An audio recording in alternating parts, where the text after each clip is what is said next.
Students, in your previous video, that is writing skills statement of purpose, we have seen what a statement of purpose is.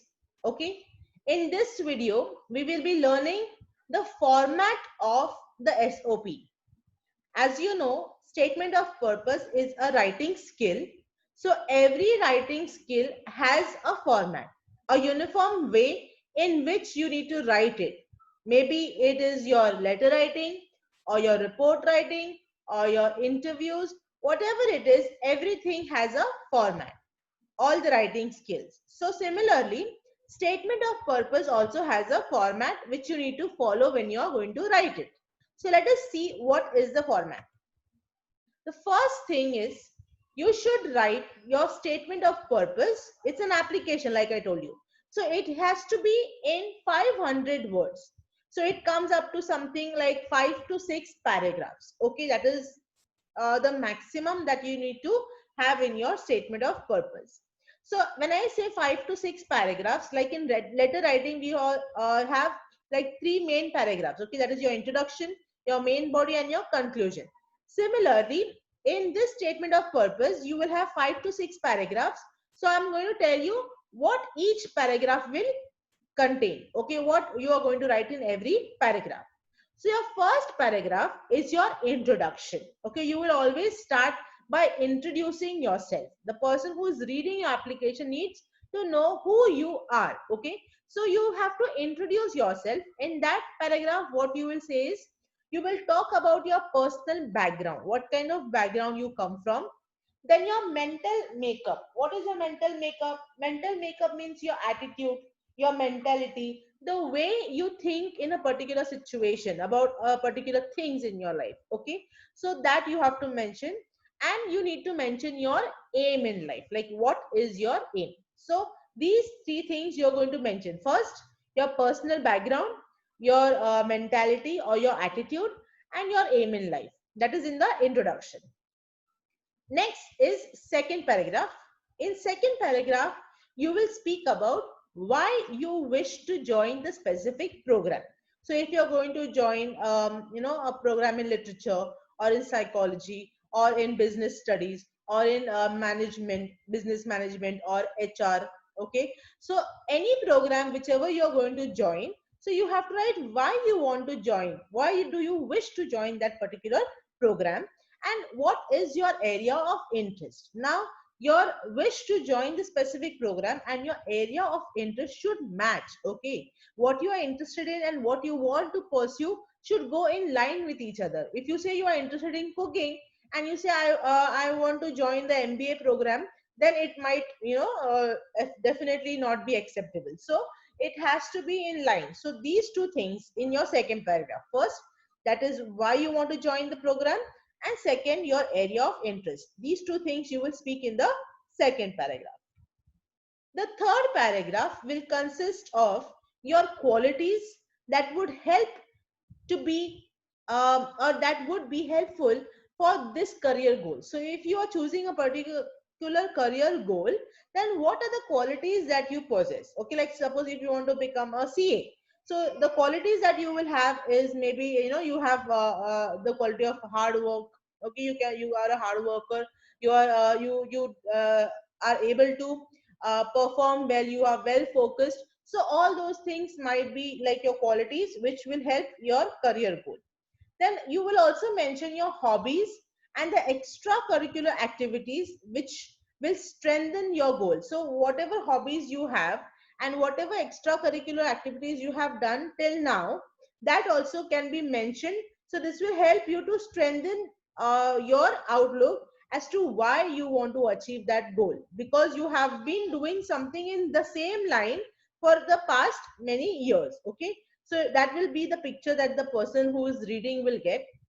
Then in the fourth paragraph, you will mention your experience in this field. So suppose if you are taking a course for maybe cooking or in the field of psychology. So what is your experience in this field? Have you done some kind of a research work, or have you participated in some kind of an activity which has given you the experience of what this field is going to be like? Okay. So that you have to mention in your fourth paragraph. And then you have your concluding paragraph, wherein you will tell them how the admission in that particular university would be beneficial to you, okay, and how you look at it from a long term career perspective. Like, getting a admission in your university will help me to achieve a bright future for myself, or will help me to get jobs in one of the reputed companies or reputed areas, or will help me to go out of my way in order to gain experience in the related field. So whatever benefits you think are going to be there after you receive your education from that university, you need to mention that. Okay, so it has to be quite pleasing, quite attractive. The person should know that yes, you have a particular outlook towards their university, and because of which you have applied to get the admission. Okay, so this should be your concluding paragraph.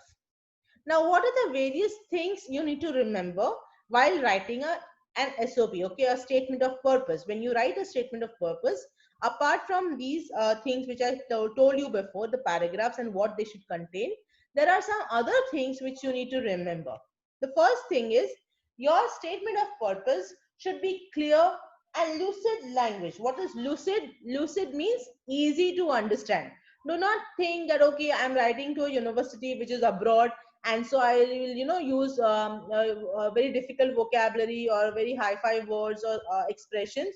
So that is not going to help you. Rather, the way you are expressing yourself is important. Okay, so let your SOP, the statement of purpose, be clear and lucid. Okay, understandable. The word should be understandable. Then do not make any spelling or grammatical errors in your letter. Okay, don't make any spelling mistakes or grammatical construction mistakes of your sentences or paragraphs in your statement of purpose. The third and the most important thing is you want to take admission in that university, so you have to convince the admission panel, you have to convince those people.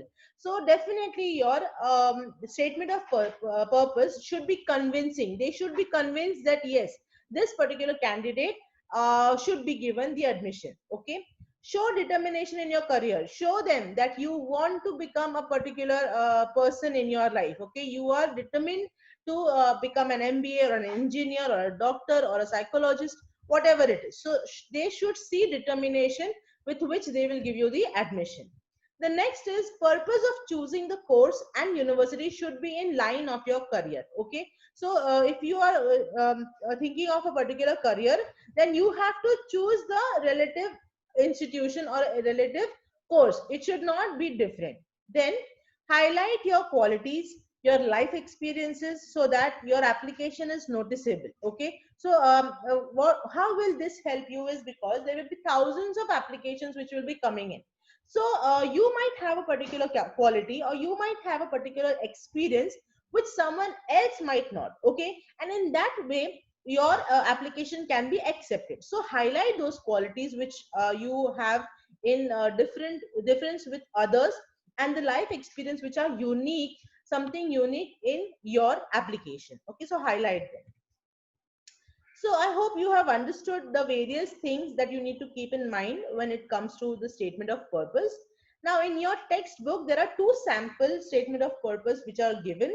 Okay, please have a look at them. Okay, just make a note of the format that we have gone through. Okay, in your notebook, just take your notebook, English notebook, write down statement of purpose and write down the format of writing it. It is in your textbook as well. Okay, it's on page number 154. Write the format in points. Okay, and then just read the two sample statement of purpose which are given to you. Okay, you will be able to understand then whatever we have spoken about. Okay, and then you will be able to solve the brainstorming section in your textbook. So first read the two samples and only then solve the brainstorming section on page number 157.